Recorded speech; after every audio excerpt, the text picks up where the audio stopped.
What's happening, Mississippi? From MPB Think Radio, this is The Sit Down with Russ Latino, where we explore the ideas and people that are shaping Mississippi's future. Today, we're sitting down with the Commissioner of Agriculture and Commerce, Mr. Andy Gipson. We're going to dig a little bit into some of his legislative priorities, maybe get his thoughts on some of the bills that are percolating in the legislature that don't have to do with agriculture. Commissioner Gipson was a legislator for quite a while. Talk about the 60th annual Dixie National Rodeo. And much, much more. You can join us today by sending an email to the sitdown@mpbonline.org. Use of the Talk to Us feature inside the MPB Public Media app. Commissioner Gipson, welcome. Well, Russ, thank you for having me. It's great to be here, and I commend you for beginning this new program. It's been a great addition. Thank you. Yeah, we're having fun with it. We've got to talk to some interesting people. You know, we said at the outset of this thing that obviously we wanted to have important conversations about policy and politics and all sorts of things, but also get to know the people that are actually making decisions in Jackson and across our state, and certainly you've been one of those people for a while. Talk to me a little bit. Where did Commissioner Andy Gipson get his start? Where do you hail from? Well, I was born and raised in Rankin County, Mississippi, grew up in the Brandon area, graduated Brandon High School, but we always had our family farm just across the county line in Simpson County. So when I was 18, I asked my mom and dad if I could go to the farm, which we were there every weekend. We were there during the week. I asked them if I could build a cabin on the farm, and they said, yeah, pick you out a spot. So I picked a spot halfway in the woods, halfway in the pasture where our cows were and are, and I built a 300-square-foot cabin right out of high school. I lived in that cabin during my college days, commuted from the farm to Mississippi College and back every day, and then wound up going to law school. Was blessed to get a scholarship to go to law school at Mississippi College School of Law. Wrapped that up, met my wife, Leslie, kept her here in Mississippi. We met at MC, and we have been married now almost 24 years, and I'm so thankful for Leslie. She moved to the farm, and we have since acquired other land, and we are raising our 4 children on the farm in Simpson County, Mississippi. We are so thankful to be Mississippians. We have 4 children, Joseph, Benjamin, Abigail, and Sarah, and all 4 of them have a unique role to play on our farm and in our business. And I thank God for Mississippi, and I thank the Lord allowed us to stay here, keep our roots here, and I thank God for the privilege to serve in the legislature and then as Ag Commissioner these last, almost 8 years. It's hard to believe. It's been a little while. Hey. Now you have become well known for a cowboy hat that you wear most everywhere. You had to take it off today because of headphones. It's sitting over there somewhere. It's right over here. Everywhere I go, I cannot get away from this cowboy hat. People love it. I go to the grocery store, they want to take a picture or wear it. I've given probably 24 hats away to children, and I will continue doing that. And I've always grew up with a hat. My dad always wore a cowboy hat, and in part, I wear it in his memory and in his honor. We lost him tragically back in 2019, and so I think about my dad every day, and I miss him.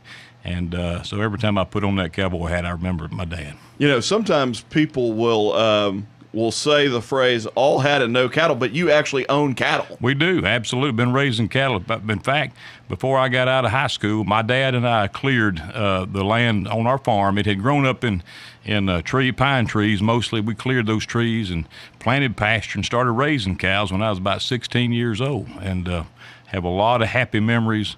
And cattle right now is the one bright spot in agriculture. Cattle prices are higher than they have ever been because our inventory as a nation is lower than it's been since like 1940 something. But the demand for beef has remained high, supply and demand. And so, we raise cows and pine trees and other trees, hardwoods on our place. And we love rural Mississippi. I love Mississippi, and we are a powerhouse when it comes to agriculture production. So when I got the call, I was planning to get out of the legislature. I honestly had done, let me back up. I work off of lists. I have priorities that I want to accomplish. And one Christmas, my wife, Leslie, said, well, are you going to stay in the legislature? It was time, I think it was 2017, 2018, thinking about the 2019 election. And I had pretty well made up my mind that I was not going to run for re-election. I think we had accomplished everything that I had hoped to do, and I was looking forward to getting back in private life. I have a successful life as a private citizen, and I'm thankful to the Lord for that. But, one thing led to another. None of us knew Thad Cochran was going to retire. None of us knew that Cindy Hyde-Smith was going to be tapped from Ag Commissioner to be our next United States Senator, and I do thank the Lord for that. I think every time I see her, I thank her for serving in D.C. And then I certainly had no idea I was going to get a phone call from the governor, Governor Bryant, to ask me to fill out her unexpired term. Came from out of nowhere, and he, we talked about it a little bit. I said, Governor, I'm going to have to pray about this because I'm planning to go to the House. He said, well, you got time. He said, you talk to your family, pray about it, but let me know by 8 o'clock in the morning. All right, that's exactly how it happened. I went home on the farm with my wife, Leslie, and our children, and we felt like this was the Lord's will. And God opened that door, and here I am. My goal has been to be the most aggressive and successful agriculture commissioner in the history of the state of Mississippi. That is my goal today. People ask me my plans. I tell folks I just got elected for another term of this. I'm focused. I've got a list of things to do. And let me tell you, the list is it's ambitious, but there are things that I want to get accomplished, and I'm excited about things that are happening right now for the betterment of our agriculture, for the betterment of our economy, and for the state of Mississippi. So you're preempting my questions by mentioning that right now you're focused on being Commissioner of Agriculture. I was about to ask you what you're running for next, all of these things. Well, I'm still going to ask it at some point. Well, you can ask, and I'll be honest. I'll give you an honest answer whenever you ask. Let's leave it at that. But, I'm doing my job. That's what I think the people expect us elected officials to do. And you talked about, like, right around the time you get this call from Governor Bryant to take this post, that you kind of had a working life list, not just a list of what you want to accomplish in office, right, but the things that you want to accomplish outside of office. I don't think a lot of people realize this. You're a securities lawyer. Yeah. Is that right? That's correct. I've had a over 20-year highly successful law practice, have handled the largest public securities offering in the history of the state of Mississippi, and one of the largest mergers. I am no longer in a big law firm like I was at one time, but the Lord blessed my efforts in law school. I graduated top of my class. I had some opportunities, and I don't want to give God all the glory for that, but He's gifted me with a mind and with some goals, and I have goals for my family. And we own our home, we own our farm, we have other property that we own and manage, and I am. I'm excited to see my children now, and I'm encouraging them. I have my oldest son, Joe, is 20, and Benjamin's 19, Abigail is 16, and Sarah is 13. So I got 3 teenagers now. But I'm encouraging them every day. Set some goals. Write a list. Where do you want to be? We don't ever know what the future holds, but if you fail to plan, you plan to fail. That's what I teach them. And my oldest son, Joe, has gotten the job by following through on his list. I taught him how to farm and how to raise cows, and he got a job. He is a ranch foreman right now on a 26,000-acre ranch in Montana. And it's negative 15 degrees today. That'll be the high. How about that? Good for him, because when we walked in here, it was 785 degrees That's right. in the studio. That's so right. We're living at opposite ends of the spectrum. We actually had one of the great producers of the show walk in before we got started and was mentioning that he had heard you preach at the church that he attends. I think a lot of people probably don't know that about you, too, that you're sort of an old school itinerant preacher. You go where called, and you've been filling a pulpit as well, right? That's right. I surrendered to preach, following in first of all the call of God upon my life. I was called to preach. First, I was in the Gideon's organization that gives out Bibles. I was president of our local group there, and everywhere I'd go, people say, "You need to be preaching." Well, I said no to God for over a dozen years. I told Him I was too busy. And when I was in the legislature, finally, I won't get into that today. Maybe one day I can give you my testimony. I'll be glad to. But He put it right in front of my face. You got to say yes. And I did say yes. And I've preached somewhere every Sunday since then. My grandfather was a Baptist preacher. My dad was, and I am. So I tell folks I'm 3G. third-generation Baptist preacher. Matter of fact, I was Baptist before I was born. And today, this morning, I had the privilege to pray for our legislators at the Baptist prayer breakfast at the Baptist building hosted by the Mississippi Baptist Christian Action Commission. I just came from there, and I told them I love them all. I love all of our legislators. I do. And actually, I committed to pray for them every day this session, and by God's grace, I think I've done that, and I prayed for them out loud today. So, God has a call upon my life, and I don't worry about things of ambition and all the things that the world may try to do. I really do believe and I trust that God has a plan, and that if I remain faithful to Him, He will show me that plan, and He will close doors that need to be closed. And I got lots of lists to close doors. Well, we'll talk a little bit more about that when we come back from break. Yeah. Jonah eventually got pulled to Nineveh, right? He did. That's right. And he'll open the doors that need to be opened. There you go. And by the way, you've got the Gaither-esque baritone. I need to get Michael Watson, Secretary of State Michael Watson, and Andy next to each other to compare who's going deeper. Well, because when we had them on the radio, man, I'm telling you what, it was trembling in here. You're listening to the Sit Down with Russ Latino. We're talking with Commissioner Andy Gipson. We'll be right back from break.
You're listening to Sit Down on MPB Think Radio. I'm your host, Russ Latino. Today we're talking with our guest, Commissioner of Agriculture and Commerce, Andy Gipson. Sometimes people leave off that and commerce, right? It's all commerce is front and center. Let me tell you, agriculture and commerce, we cannot leave that part off. So talk to me a little bit. You end up in this position in 2019. Mm-hmm. What was your sort of mental preparation for hopping into it? Mm-hmm. Did you have goals in mind early on, or was it more like, hey, let's see how this thing runs and then I'll figure it out? Well, it all happened so fast. I mean, my life changed in one day's time. I had no idea that I was going to be in this position. But as soon as I did, I went to the Department of Agriculture and Commerce building. I met with the folks who were there, and I made a commitment to travel to all 82 counties, meet with farmers in each one of those counties, and listen to them on the issues that they felt were important. And I made that my first goal. Starting in April of 2018, I hit the road and I traveled, and I've been to all 82 counties, met with folks and community leaders in all 82 counties. Each county is unique and different. And one of the blessings of Mississippi is we have a diversity of agriculture. If it's worth growing, we can grow it, and we can grow it better than anybody else right here in Mississippi. We're also strategically located in the southeast, which will become the food production hub for America due to the lack of water out west in California. That's a long-range project of mine that I'm thinking about as we look to the future. But I listened to the farmers. I listened to the farm groups and the issues that were important. Started to get kind of a strategic plan in place, but it took really from April of 2018 till the end of that year. My goal was to complete that farm tour by 2018 December, and I did. And from that point, I began to map out an agenda as far as what we needed to do and how we needed to do it. And so that's really the way I started my list of working on issues at the Ag Department. And I'm curious, like as you're talking to farmers, either at the start or even now, what are the opportunities that you hear farmers talking about, and what are the challenges that you most hear farmers talking about in the current climate? Well, there are huge challenges, unprecedented. That's a thrown around word, but there are unprecedented challenges that our farmers face today. They were facing those to some extent back in 2019 as well. When you look to the global commerce side of things, when you look to the fact that 1 out of every 3 acres of Mississippi's production is destined for international markets, that's a third of the profits of our farmers. And at that point in time, and to this day, we've had something of a trade war going on with our, I'll just say enemy, China. I mean, they have done some strategic things that we have not done. And certainly under the Biden administration, they were not done. And so we're in a lot of ways digging out of a hole. We have the worst ag trade deficit now that we've ever had as a nation, because we have set back and been passive about this at the federal level. And I mean, I could throw blame around to a lot of different issues, but at the end of the day, the world has changed and we have not adapted to what's been going on. China has established this BRICS confederacy, where they're partnering now with Brazil, Russia, Argentina, Ukraine. They're buying a lot of grain from Ukraine right now, and they're not buying American grain. And they've done that strategically. So even back in 2019, that was beginning to happen. Farmers were feeling the pressures. But add to that the Bidenflation that we've seen. Farmers have suffered worse than any other Americans at the hands of runaway inflation, costs that they cannot control. And on top of that, cannot control the market. The market pays whatever it pays. You don't get to add a surcharge to it to cover the inflation costs. It is what it is. So we find ourselves at the end of 2024, like this past December, begging Congress to pass some relief to help farmers. We were looking at losing 325,000 farms across the country.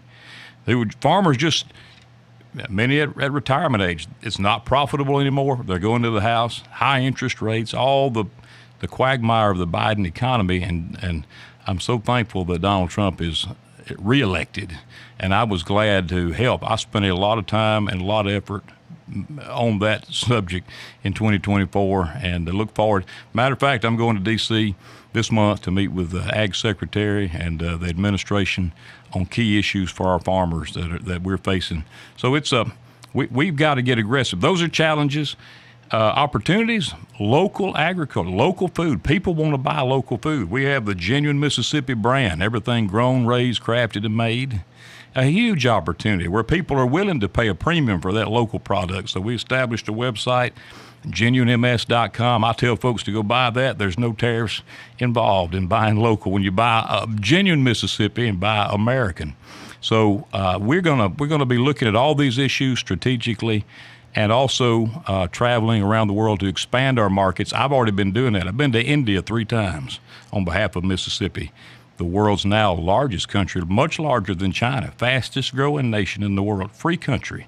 I'm going to Panama in April, Lord willing, and I may tell them I've come to collect the Panama Canal. That's a joke.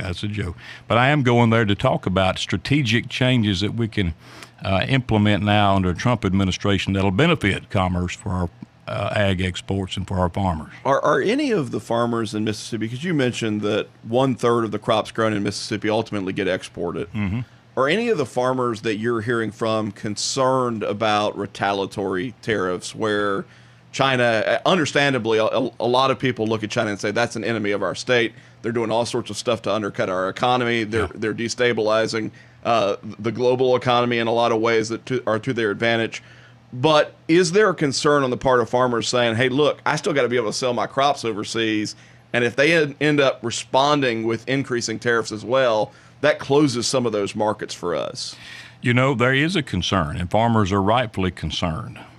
However, what most people may not realize is they're already not buying our product. We have excess product from the 2023 harvest year that hadn't been sold because of the strategic moves China has made to buy elsewhere, to buy from their allies, and to cut us out down there. Using the Panama Canal as an example, they're cutting us out of their commerce, and so they know what they're doing. They have a long game in mind, and we better never be under the illusion that China is not taking steps against our country and our freedom. And I think Donald Trump understands that better than anybody else.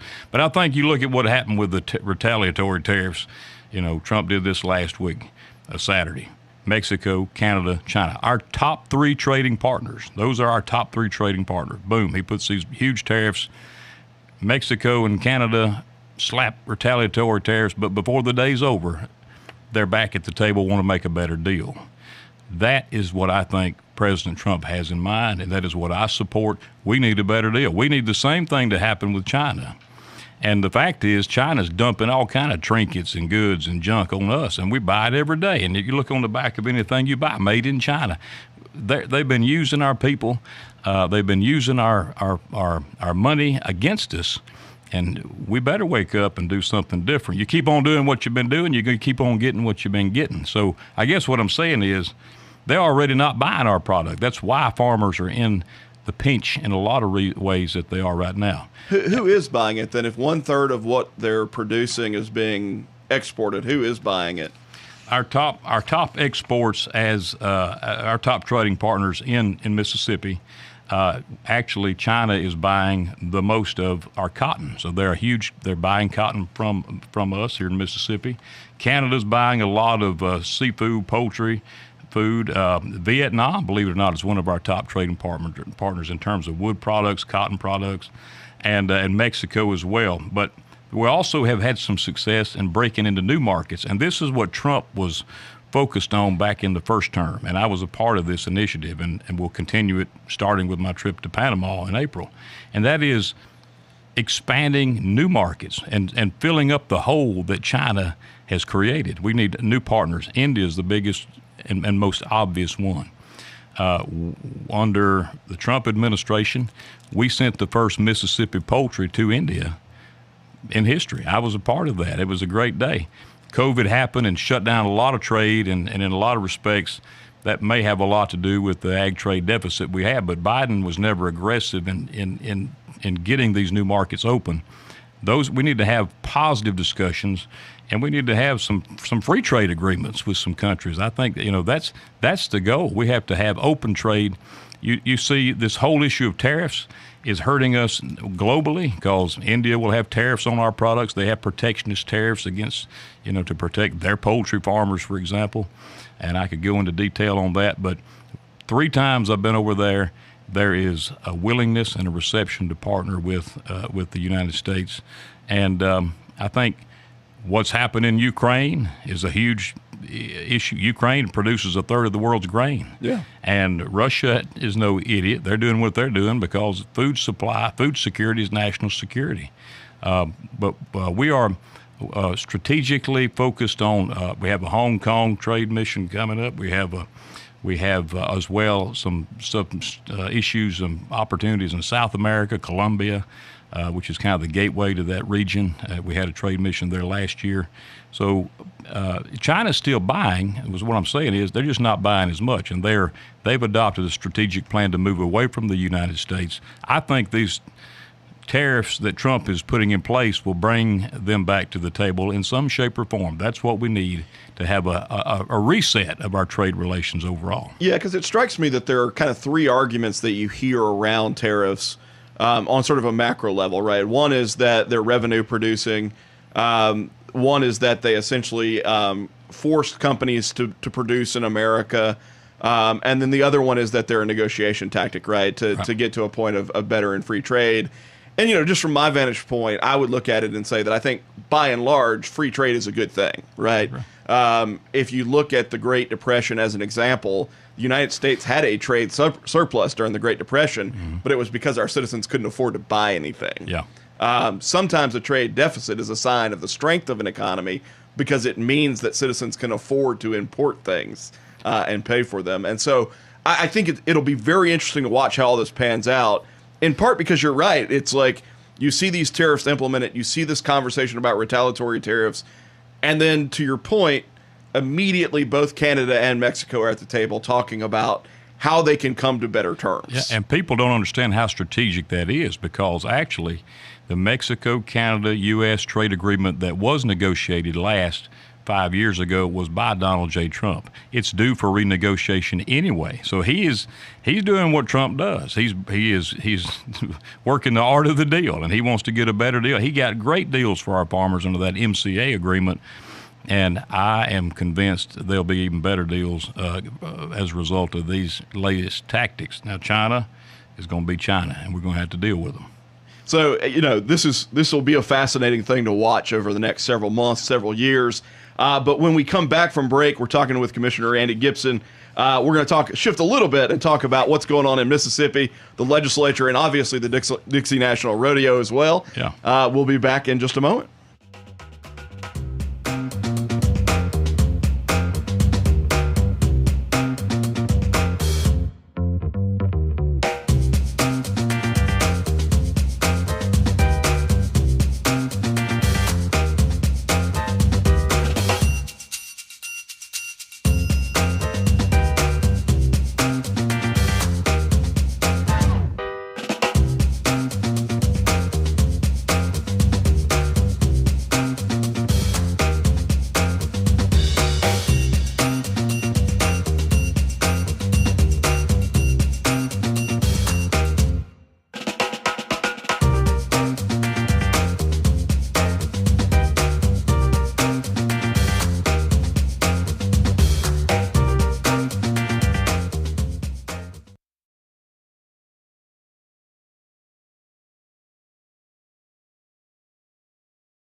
You're listening to The Sit Down with Russ Latino right here on MPB Think Radio.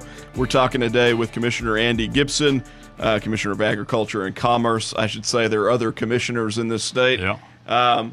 Fascinating conversation around the Trump tariff policy, what that means for farmers. You were mentioning that you've seen in other countries, like in Europe, that they're actually almost killing their own agriculture industry. They have. I went to the Netherlands last year, which is the gateway to the European Union, which is a huge market and potential market. It always has been, but it really is now, because the EU has adopted regulations and policies that have practically ended modern farming practices in all of Europe. So they called us. What can we buy? What can we purchase from you in the way of food product? This is a big opportunity. We also need to learn a lesson. We don't need to allow the same thing to happen in our country. We have to maintain our food supply, our ability to produce food. Food security is national security. You show me a country that can't feed itself, and I'll show you the weakest nation in the world. And I've been to many of those nations, and they're advanced, and they're first world countries, but they have viewed agriculture as an enemy, when in fact it is agriculture that keeps us all fed. And there's only a 1 year supply of food for all of planet Earth at a time. There is no giant pantry that we can go draw out of. So the Netherlands was a good trip, a good opportunity. We want to continue those, as well as Great Britain, UK. A lot of good opportunities out there. But at the end of the day, I feel like this Trump tactic of negotiation will result in better deals for our farmers. It's going to hurt in the short term. 1 year supply of food. I mean, clearly you've not seen the MRE backlog that some Mississippians have. I understand. I do. There are some Bubbas listening right now going, I got a lot more than a year worth of food saved up. And thank God for them. I'm probably one of those. But when we look at production agriculture, I know what you mean. You know what I'm saying. It's a cycle of production that the entire world depends upon. And so we have got to keep agriculture strong and also strengthen our markets, and we got to win this issue with China. So talk to me a little bit. Let's get closer to home. What are the priorities that you're looking at vis-a-vis the legislative session? Obviously, that's going on right now. Mm-hmm. Do you guys have some legislative priorities that you're working? Well, yes, we do. I came out, of course, I'm one of the early people who's always supported eliminating the income tax. Matter of fact, I may be one of the only folks around that actually voted for that back 2016, 2015, when we voted in the House to eliminate the income tax and to pay for it over the growth of revenues. Back then, people said, oh, it'll never happen. We'll never have that kind of revenue increase in Mississippi. But you know what? We have. If it had become law then, it would have already paid for itself. So here we are 10 years later having the same debate. And I'm watching House Bill 1. I support the idea of eliminating our state's income tax. Our governor believes that is the number one thing we can do for economic development for the future, to compete against other states. I am on board with that. And I'm hopeful and optimistic that something will happen in that regard on tax policy. We're watching all the other pieces of tax policy that are going to make their way through the process. But House Bill 1 is one we're watching. And I would mention a few others that we have been working on. Back in the fall of the year, we all heard the news about the seafood crisis on the Gulf Coast. There's talk about tariffs, okay? Foreign countries dumping illegal and foreign seafood on our Mississippi shores, and in fact all across the Gulf Coast, marketing it as Gulf Coast seafood, and they're actually destroying our local seafood market. So General Spraggins with the Department of Marine Resources came to my office and asked if we could help them craft a law that would be like our catfish law, to make sure that if you're buying Gulf Coast seafood, it really is Gulf Coast seafood. So we have a couple of those bills that are percolating in House Bill. So I'm curious, was that foreign producers that were claiming that it was Gulf Coast seafood, or were those the people who were selling it that were claiming that it was Gulf Coast seafood? There's a whole chain of people, from the producers and wherever it came from in Vietnam or South America, a lot of stuff in South America, Central America. Then you have distributors who are purchasing it and falsely labeling it. And we have laws in Mississippi to prohibit that with respect to catfish and crawfish and shrimp, but not with seafood in general. So we have House Bill 602 has made it to the House floor on that issue, and in the Senate, I think we have a Senate bill, if I'm not mistaken, that is doing the same sort of thing, and that is going to be, I don't see it right now, but at least we have a House bill. Maybe there is a Senate bill, I'm missing it, but there's a bill out there to create the same sorts of common sense regulations on this that we would partner with DMR to help enforce. I think the idea is we would have an MOU, they would enforce it on the coast, we would enforce it north of the coast or some area in between, and make sure that when people buy this, well, they want to buy Mississippi Gulf Coast seafood, they're actually getting it. And so this would involve, periodic inspections, the same type of thing that we have for our catfish. And it's been a great success for local catfish producers. Because I know when, maybe it was last year, or maybe the year before, there were stories of popular eateries down there, restaurants down there, that had been advertising that they sell, fresh Gulf Coast seafood. Mm. And in reality, it was seafood from somewhere else. Yeah, and the question is, whether they even knew, because they're buying this stuff, and in some cases it was falsely labeled as, Gulf Coast seafood, and it wasn't. It was not. It was actually some foreign fish that has, by the way, a public health concern because it was raised in some cesspool in South America or Vietnam. And because of no tariffs, they're just dumping this stuff on us, and it has been a big problem. And we got to get a handle on that. So I'm supporting those efforts to strengthen our Mississippi Gulf Coast seafood industry, and I'm looking forward to working on that. I hope it becomes law. We're watching a lot of the issues that pertain to insurance. Maybe the biggest threat, one of the biggest threats to our state's largest industry. By the way, many of our listeners may not know our state's largest industry is poultry. It's chicken. Chicken is our biggest business in the state by far, and we are leading the way when it comes to poultry productions. But one of the greatest risks that we're seeing is the affordability and availability of hazard insurance. So that's why you see a number of bills that are percolating through the process. I've suggested a couple of ideas that have found their way into these bills that are percolating for creating a mitigation fund for commercial properties in the same way that we have had in the past for homes, strengthening homes against natural disaster, against hurricanes, against fires, all the hazards that we have. We have poultry houses in this state that are, costing $2 million a piece or more, and they are hugely expensive. And when you look at the insurance, in some cases, it's prohibitively expensive. And the losses have been so great because of a lack of proper mitigation. And so the idea is there are different ways on how to fund it, how to pay for it, who's going to pay for it, but something's got to be done to stabilize the insurance market for our poultry houses. And if it's not done, we're going to see, I think, an exit of these companies from the state. Other states like Alabama have done similar programs.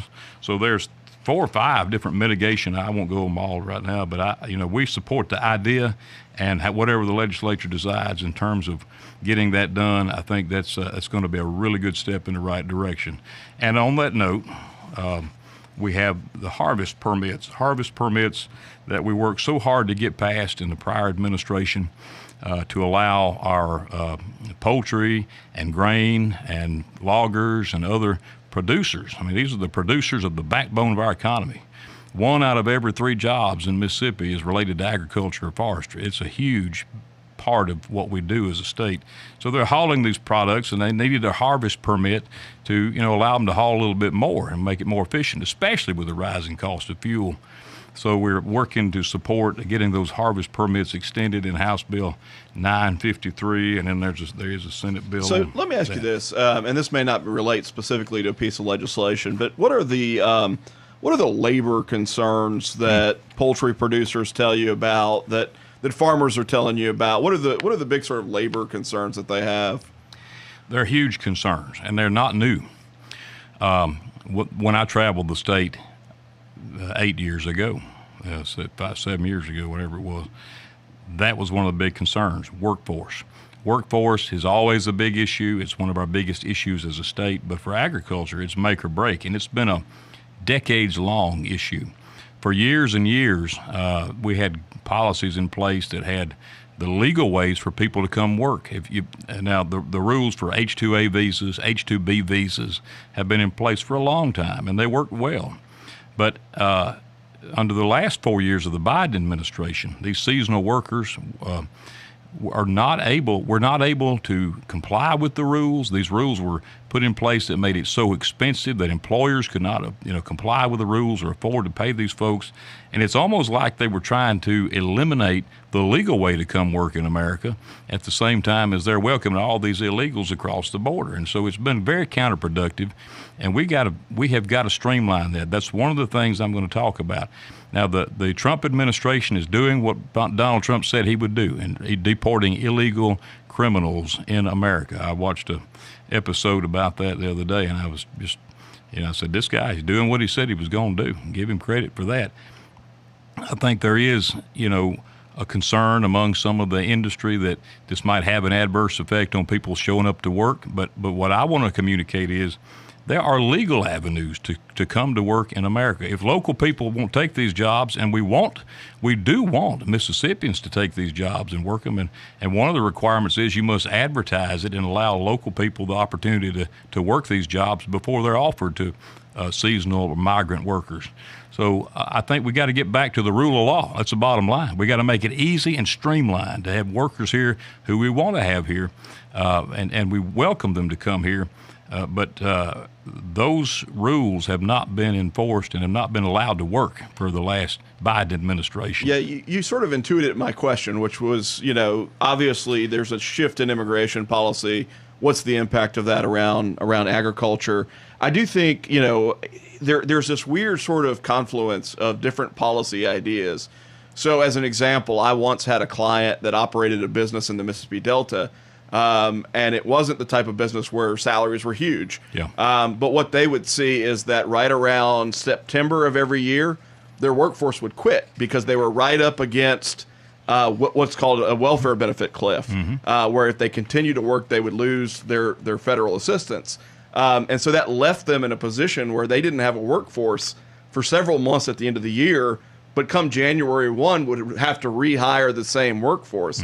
And so I do think that there's this weird sort of confluence of, can we get people that will work a full year in some of these jobs versus how does immigration policy factor in? Does that make any sense? It makes absolute sense, and it's something that agriculture has been trying to navigate for decades now. These are jobs that have to be done. They're open for people to apply, but I mean, you ask anyone in business in Mississippi right now, what's your number one problem? Inflation is a problem, but what they'll tell you is our number one problem is finding people who will work, who want to work, and who will stick with it. They'll come, they'll start. I had a guy in a chicken plant tell me he hired people, they come work 2 or 3 days, they never show up again, never hear from them. The culture of our nation has changed. The culture of the work ethic in our country has changed, and that includes Mississippi. People they're not starting on a career ladder, sticking with the company and moving up. And we've seen that in our own Department of Agriculture. They brought me a number the other day, astounding number. 65% of employees at the Mississippi Department of Agriculture and Commerce are retirement eligible. 65%. And at our entry-level positions, it's kind of a revolving door. People are not coming to work and saying, I'm going to stick with this, I'm going to move up. That's the only way we can really afford to give people pay increases, is to stay with us, and they can move up through the, kind of climb the ladder of tenure at the Department of Agriculture, if you will. But that culture is not there anymore in the new generation, and we got to find a way to reemphasize that and bring it back, that work is important, and it's actually necessary. It's going to be necessary for the future of our country and of our state, and especially for the health of Mississippi agriculture. It's also one of the ways people find personal fulfillment. And so, I think at some level, there's a psychological impact to not working where you don't feel like you're earning success. That's right. And it's negative. And so I agree with you. We've got to find a way to reinstill the value of work, the nobility of work. So I'm glad to hear that there are leaders that are thinking that way. We got to take a quick break. We'll come back for one last segment. We're talking with Commissioner of Agriculture, Andy Gipson, right here on the Sit Down on MPB Think Radio.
You're listening to The Sit Down right here on MPB Think Radio. I'm your host, Russ Latino.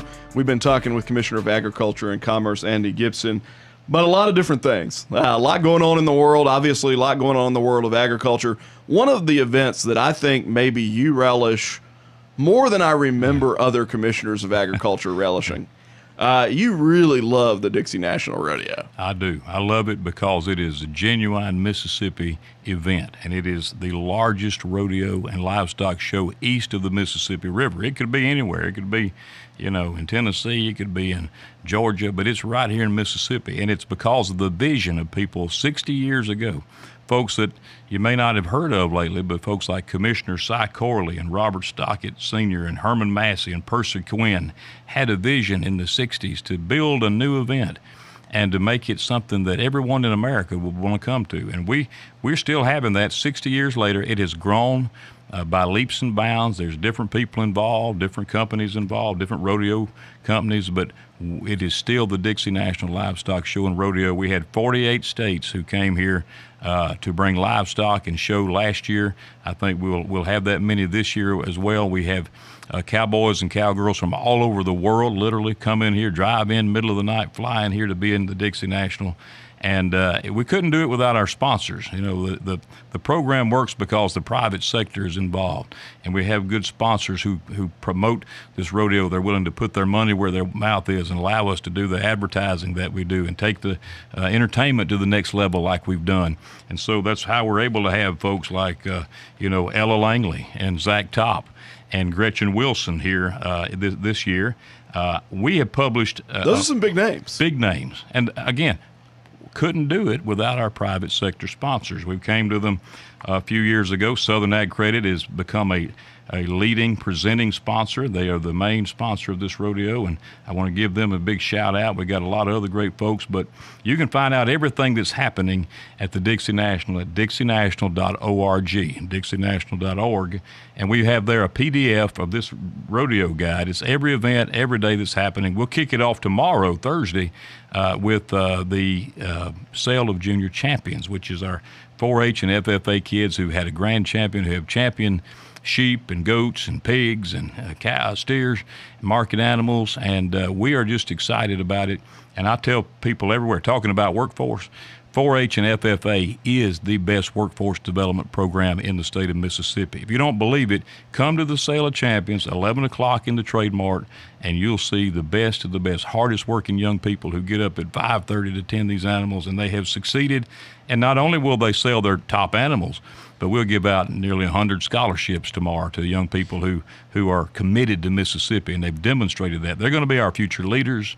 They're going to be our future workforce in many, many different sectors. And how long does the rodeo last? The rodeo kicks off Friday, February the 7th, and it'll go all the way through Sunday, February 16th. The only time it'll take a break, it'll be Monday and Tuesday. They have a break in the program to run slack. There's so many contestants that they just have to run them through there 24/7, Monday and Tuesday, but they'll pick it back up Wednesday. So Friday the 7th, Saturday the 8th, the parade will be Saturday morning at 10 o'clock. I'll be there on my horse riding, and Sunday the 9th, and then take a break Monday, Tuesday.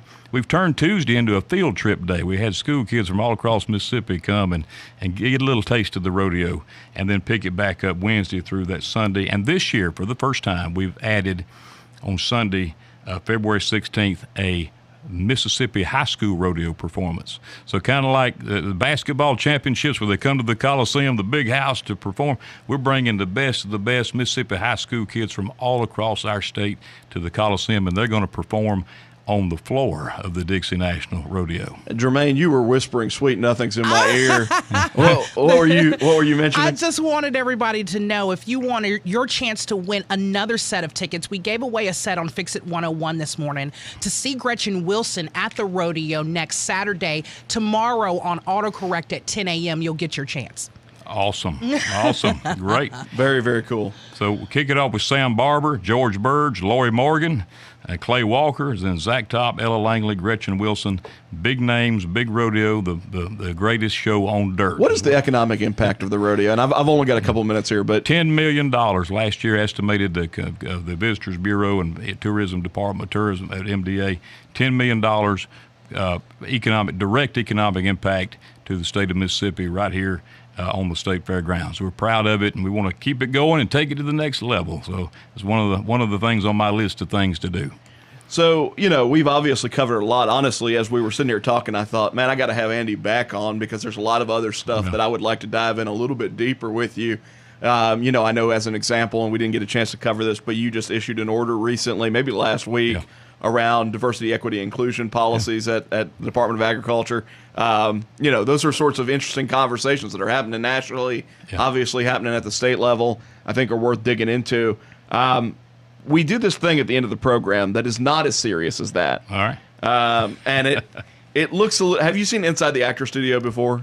I don't think so. All right. So Andy's the John Wayne. He's never seen that hoity-toity Inside the Actor Studio show. But they ask 5 questions at the end. Okay. And so we'll Let's ask five questions. Sweet tea or unsweet tea? Half and half. You act like you're not a politician, but I swear. But if I had to pick sweet tea, I'd go with sweet tea. There you go. You're driving down the interstate. Maybe you're exceeding the speed limit, jamming out. What are you listening to on the radio? I'm listening to gospel music 9 times out of 10, and if it's not gospel, it's old country. So I had a reference to Bill Gaither, and there it is. That's right. What are you reading right now? I'm actually reading the book of Ephesians in the Bible right now. Cornbread or roll? Cornbread. Okay, and one hidden gem in Mississippi. Hidden gem. Wow. The Mississippi Farmers Market. Come on down and support your local farmers. There you go. The Sit Down is a production of Mississippi Public Broadcasting Think Radio, funded by generous contributions. I'm going to say that right eventually. From listeners like you. Today's show was produced by Germaine Flood. The live stream production by Abram Nanny. We will be back next Wednesday at 11 o'clock for another episode of The Sit Down with Mississippi Senator Josh Harkins. Until then, we'll sign off. Stay tuned for Southern Remedy at 11 a.m. You're listening to The Sit Down on MPB Think Radio.